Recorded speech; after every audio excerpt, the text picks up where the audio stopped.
ஏய் நந்தி, இந்தியா நாடு முழுவதும் நீதிபதி ஜட்ஜி கோட்டாருக்கு ஒரு கேள்வி நான் கேட்கணும்ல.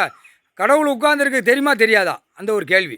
நீதிபதி ஜட்ஜியாக உட்காந்துருக்காரு, அதுவும் தெரியுமா தெரியாதா? நீதிமானாக உட்காந்துருக்காரு, தெரியுமா தெரியாதா? நீதிபதி ஜட்ஜியாக உட்காந்துருக்காரு, நீதி அரசராக உட்காந்துருக்காரு, கணக்கு போடுறாரு, தெரியுமா தெரியாதா?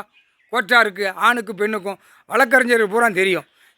தெரிஞ்சிருந்தோம் இப்படியே ஓடிக்கிட்டு இருந்தால் சரிப்பட்டு வராது அப்படின்ட்டார். இன்றைக்கி கோவத்துக்கு ஆளாயிட்டிய. வீடு வாசல் எரிக்கார், எரிச்சா செகண்டில் மூடிடுவார், செகண்டில் அப்படியே அழிச்சிருவார். அவர் கணக்கு அதுதான். அது ஒரு தடவை வார்னிங் பண்ணிக்கிட்டே இருக்கார். என்ன கோர்ட்லேருந்து டெல்லியிலேருந்து தமிழ்நாடு வரைக்கும் நீதிபதி ஜட்ஜி கோட்டார் இராணுவத்தை உள்ளே கொண்டு வர முடியுமா முடியாதா அந்த கேள்வி. இல்லை நான் எப்படி கொண்டு வரணுமா நான் கொண்டு வந்துடுவேன் அப்படின்ட்டார். ஆனால் ஜட்ஜி கோட்டார் பூரா இராணுவத்தோடு தான் இங்கே வந்து பார்க்க முடியும். இராணுவத்தோடு வந்து தான் நீங்கள் இதுக்கு கேள்வி கேட்க முடியும். கைலாசத்தில் கணக்கு போட்டார் இன்றைக்கி, புரியுதா? இராணுவத்தோடு தான் வரணும். இராணுவம் முப்படை வானரப்படையில் டெல்லி அமர்நாத் ஜோதிலிங்க நீதிமன்றம் கோர்ட்டில் பதிவு பண்ணி கூட்டுவான்.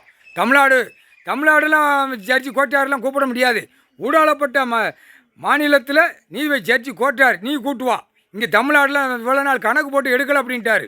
கணக்கு போட்டிருக்கேன், கணக்கு நீதிமன்றத்தில் வழக்கு ஏற்றிருக்கேன், அப்படி இருந்து இன்னும் எடுக்காமல் உட்காரக்கூடாது. தப்பு, இது எவ்வளோ பெரிய தப்பு, எவ்வளோ பெரிய தப்பு. கைலாசத்துலேருந்து நான் கணக்கு போட்டுக்கிட்டு இருக்கேன், கைலங்கிரியில் உட்காந்து நான் கணக்கு போடுதேன் அப்படிங்காரு. கைலாசமாக நான் உட்காந்து கணக்கு போட்டுக்கிட்டு இருக்கேன், கணக்கு இன்னும் எடுக்காமல் இன்னும் விளையாட்டா பூரா அழிச்சிக்கிட்டு இருக்கான். பல்ல கடிச்சினாலையா அழிக்கான். டெல்லியிலேருந்து அரசியலாகி முட்டாப்பே பேப்பரை விட்டு போலாக்கி வச்சுருக்கான். தூக்கி போட்டு மிதிச்சு அதை குடியரசுத் தலைவர் ஜனாதிபதி அப்படியே ஒட்ட வலிச்சு அள்ளிட்டு வந்துடுவான். அதையும் பார்த்துக்கோ. தடுக்காட்டுக்குள்ளே இறக்கி கடலுக்குள்ளே கப்பலில் இறக்கி நுப்பாட்டுறா அப்படிம்பாரு. கடலில் போய் கடலில் கப்பலோடு அப்படி நுப்பாட்டுறா அப்படின்றாரு. மீனுக்கு இறையா போயிடுவாடா அரசியல்வாதி. வார்டு வரைக்கும் ஒழுங்காரு, டெல்லியிலேருந்து தமிழ்நாடு வரைக்கும். என்னடா ஒரு 20 லட்சம் பேர் இருப்பியாடா, 20 லட்சத்தை தூக்குடா பூரா, கப்பலை பூரா தூக்கி நடுக்கட்டில் உட்கார்றா, உங்கள் ஏற்றி உட்கார்றா. இங்கிட்டு வந்து ராணுவம் நில்றா, அலையில் கொண்டு போட்டோம். ஒழுங்காடுறான் முட்டாப்பேடா முக்கால்.